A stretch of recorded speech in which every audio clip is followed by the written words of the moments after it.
Olá, seja muito bem-vindo no meu canal Pode Talento, o canal que valoriza o seu talento. E hoje eu estou recebendo uma pessoa muito mais que especial, um guerreiro aqui, direto do Rio de Janeiro, do Morro da Lagartixa para as nações. Pai de 3 filhos maravilhosos, marido de uma esposa magnífica. E ele hoje lidera uma equipe que fala sobre diretoria de elite. O que será isso, hein, gente? Tô curiosa. Pablo Feitosa. Pablo, muito obrigada por você aceitar o meu convite de estar aqui. E todo mundo tá curioso, Pablo. Você sabe, assim, qual é o seu talento? Vamos descobrir durante o podcast, né? Esse podcast, Pablo, ele nasceu para poder mostrar o seu verdadeiro talento e levar ele às nações, né? Você é um homem de negócios hoje, mas nem sempre foi assim, não é isso? É verdade.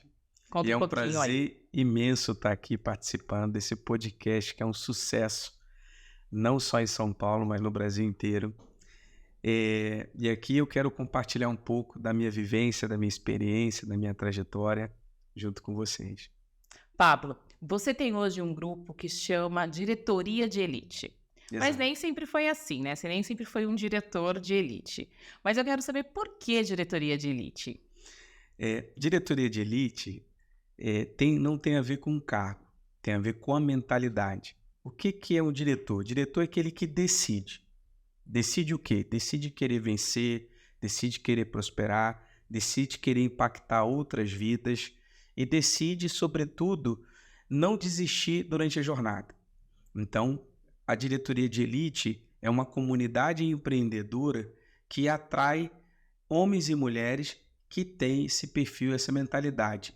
E elite não tem a ver com a classe social, muito antes pelo contrário, tem a ver com a entrega, com a performance. Então você ser um profissional, ser um empreendedor corporativo ou um empreendedor empresarial que entrega alta performance para o teu negócio. Pablo, quem é Pablo Feitosa? Quando você se olha no espelho, quem é você? Boa pergunta.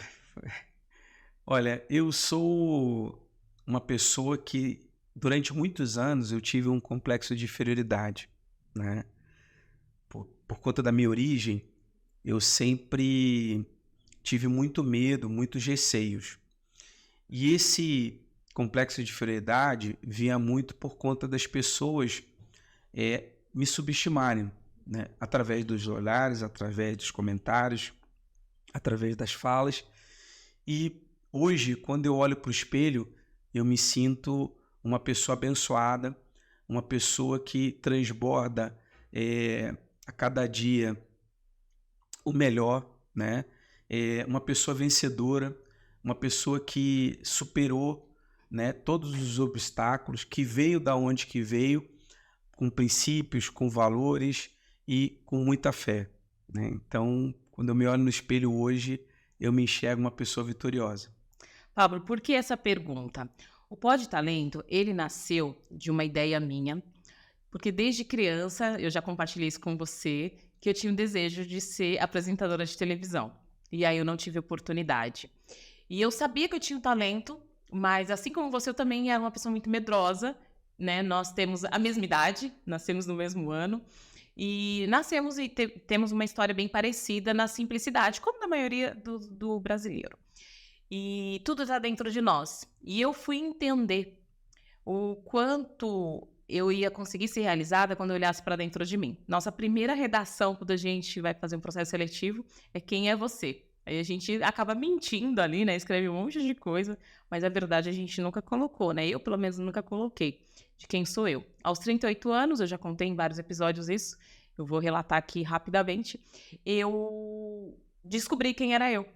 E aí nisso nasceu o Pode Talento, porque antes eu queria mostrar o meu talento da minha forma, né? Enganando, não olhando para dentro de mim. Então eu queria um sucesso que nem eu mesmo sabia o que eu queria, mas eu queria. E quantas pessoas não querem algo e não alcançam porque não sabem quem são ainda? Quando eu me descobri, quando eu vi que eu tinha esses traumas, assim como você acabou de relatar, eu comecei ter aquela ressignificação, o autoconhecimento, aquela busca incessante, estudar, ir atrás do meu propósito, querer cumprir minha missão. que é a nossa jornada, né, do autoconhecimento, que eu acredito que você também tenha tido, eu descobri quem era a Andrea, e aí eu falei assim, não, eu tenho que agora valorizar o talento de todas as pessoas. Como que eu vou fazer isso? Hoje está em alto podcast, eu falei assim, eu vou fazer um pod talento, onde eu vou receber pessoas e eu quero saber delas, quem são elas, qual que é o talento delas, né? E é por isso que você está aqui como convidado. Eu queria que você relatasse para as pessoas que vão assistir isso, porque isso é memorável. Nós não sabemos o dia de amanhã, né? Nem o que vai acontecer daqui a pouco. Mas nós estamos deixando aqui a nossa história. Eu estou deixando, você está deixando, e assim como as outras pessoas que já passaram pelo Pod Talento. Queria que você relatasse da onde você veio, a sua história. Eu conheço um pedaço dela, ou uma boa parte, que eu tive a honra de escrever um pedacinho da sua história já. Fui quase sua assessora. E aí, eu queria que você contasse para ficasse realmente marcado, sabe? Que hoje você é um diretor de elite, movimento, né, líder de algumas empresas, mas nem sempre foi assim.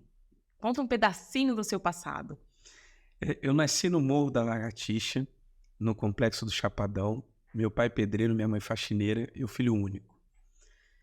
Depois eu fui criado dentro da favela do Curral de Irajá, ao lado do cemitério. E nós saíamos de madrugada para poder catar xepa.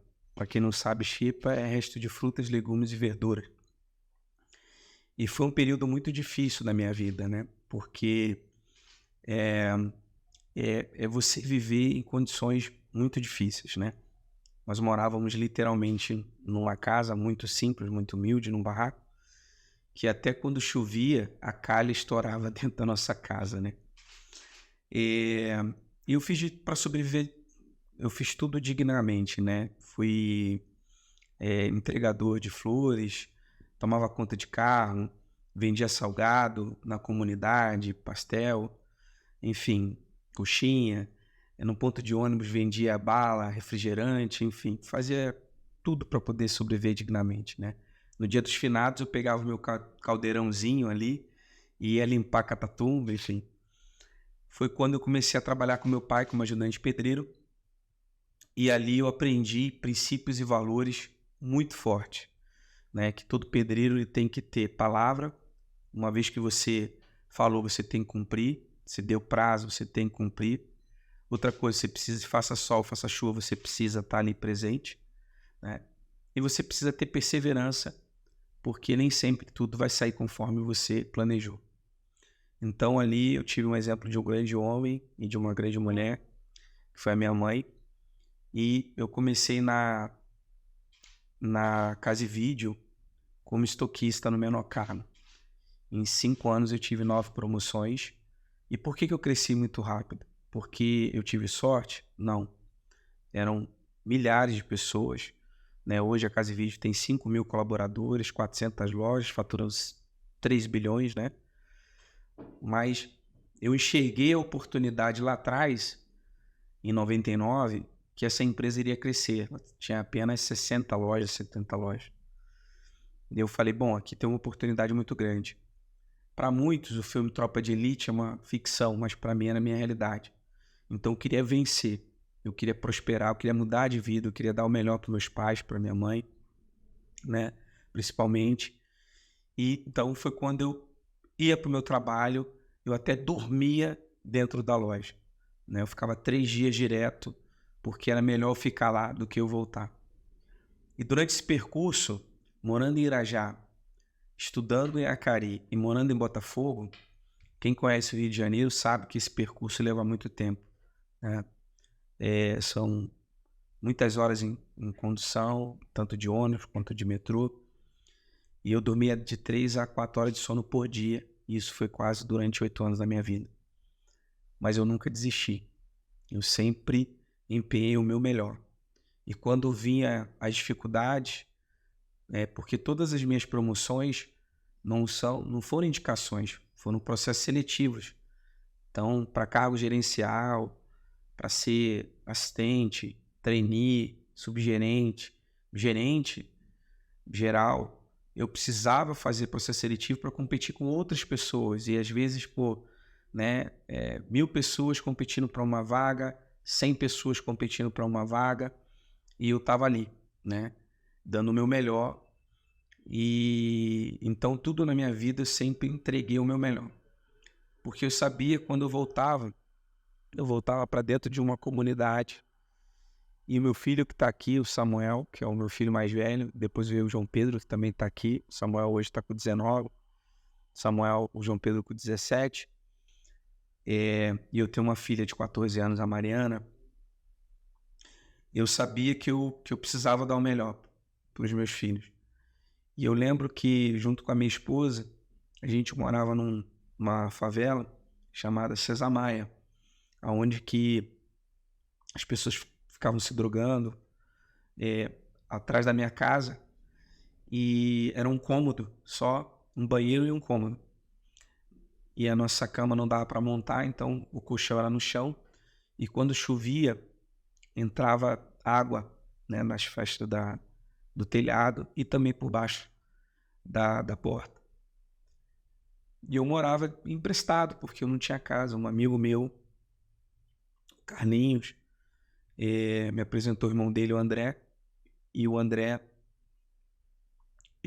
falou: "Pá, não pode morar na minha casa, porque minha mãe mora na Cidade de Deus, ela não quer sair, não quer vir para cá."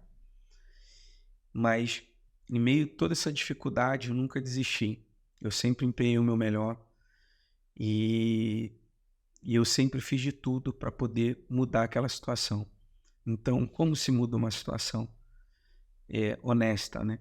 É você trabalhando com muito finco, com muita fé, é você se dedicando, é você dando o seu melhor, corpo, alma e espírito, e você também, paralelamente, estudando. Você não pode entregar sua carreira à empresa, você não pode terceirizar para outras pessoas, para o seu pai, para sua mãe, né? Para a Ou empresa. negligenciar, né?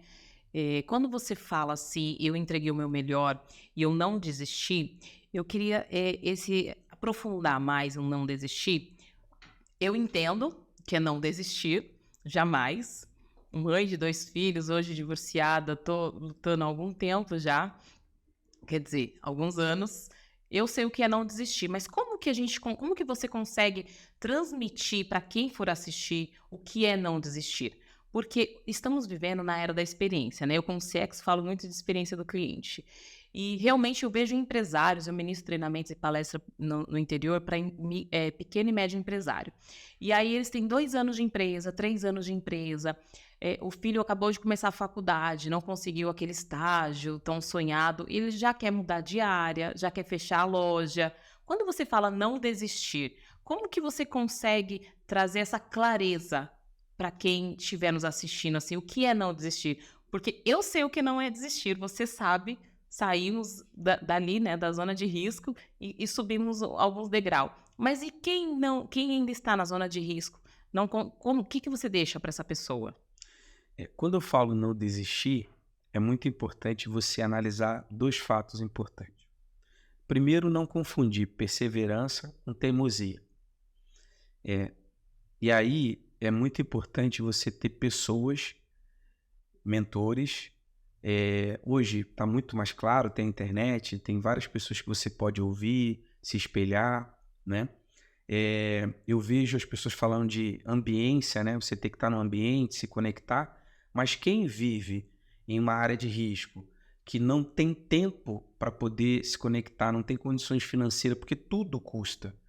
Você está num ambiente, você precisa mudar de ambiente. Tá, mas esse ambiente custa, cara. Desde o estacionamento, desde o transporte, desde o Uber, tudo custa. O cafezinho. O cafezinho custa, né? Então, mas como você fazer isso sem ter condições? Como você perseverar sem ter condições? É você realmente se conectar com pessoas virtualmente. É você seguir pessoas, é você olhar para o lado cheio do copo, você entender que você tem uma vida, tem uma família, e você procurar dar o seu melhor nisso daí, né? E quando você entender que é perseverança e teimosia, é quando de fato você precisa ouvir o feedback das pessoas e entender se realmente aquele caminho que você está seguindo é o seu melhor, né? Por exemplo, eu lembro que uma empresária me mandou uma mensagem. Eu mentoro alguns grupos empresariais, né? Sou presidente de conselho de uma distribuidora de medicamento, enfim, e participo de alguns grupos, né? E uma empresária mandou uma mensagem para mim e falou assim: Poxa, Pablo, eu sempre vendi muito bem, sempre performei muito bem com roupa, mas eu quis abrir uma academia e desde quando eu abri essa academia não estou indo bem, né? Mas olha, eu sou apaixonado por roupa. E aí, conclusão, ela falou: Qual o caminho que eu sigo? Aí eu falei: Você já tem a resposta. Aí ela falou: Como assim eu tenho a resposta? Eu falei: Você está sendo teimosa na academia, né? Por qualquer motivo que você foi para lá, você não está performando bem, você está tendo prejuízo financeiro, etc. e tal. E aonde você sempre performou bem, e eu vejo pela tua voz, pelo que você fala, pelo que você comenta, que é a tua paixão. Ela falou: Realmente, a roupa é minha paixão e tal. Eu falei: Então pronto, siga a sua paixão. E aí é perseverança. E aí é onde não desistir. Aí quando eu falo não desistir, como é que funciona? Poxa, quando você define o que você quer para sua vida, seja bem-vindo ao mundo real. Tudo vai começar a dar errado. Não é que vai começar a dar certo. Não, muito antes pelo contrário, vai dar tudo errado. Tudo que puder dar errado, vai dar errado. Aí você está no caminho certo. E aí, o que você tem que fazer? Não desistir. As pessoas vão querer te desestimular, vão querer te desprezar, vão querer te abandonar. Mas você deve fazer o quê? Você deve continuar.